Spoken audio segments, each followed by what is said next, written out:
Kebakaran yang terjadi di Mall Ratu Indah membuat seluruh tenan dan pengunjung panik berlarian mencari lokasi aman untuk menyelamatkan diri dari insiden kebakaran.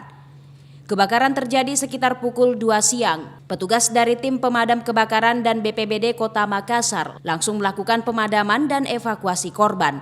Namun ini bukanlah kebakaran sungguhan melainkan simulasi kebakaran. Pengelola Mall Richard Abraham mengatakan, simulasi ini sebagai bentuk edukasi kepada pengelola tempat keramaian dan tenan untuk meningkatkan tingkat kewaspadaan dan kesiagapan. Simulasi ini memang standarnya harus semua dilibatkan stakeholdernya, yang notabene mulai dari yang punya rumah hajatan, yang Ratu Indah harus melibatkan karena ceritanya kita melakukan evakuasi pemadaman itu tidak segampang yang dipikirkan, tidak semudah membalikan telapak tangan, apalagi ini mall yang melibatkan banyak pengunjung. Nah, itu semua perlu dengan kehati-hatian karena tidak semua kondisi pengunjung sama. Ada anak-anak, ada yang notabene mungkin orang tua, terus ada yang mungkin sedang mengandung. Itu perlu perlakuan khusus dalam melakukan evakuasi simulasinya.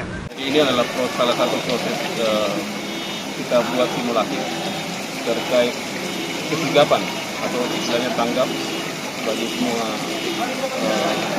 tim yang ada, terutama tim building yang ada di Mall Ratu Indah, dengan melibatkan unsur di dalamnya, tenan itu sendiri, kemudian dinas terkait, Damkar, kemudian BNPB, TNI, serta Kalaran. Itu adalah salah satu kegiatan simulasi yang kita lakukan, dan ini adalah agenda tahunan yang kami harus lakukan di semua unit properti dalam grup.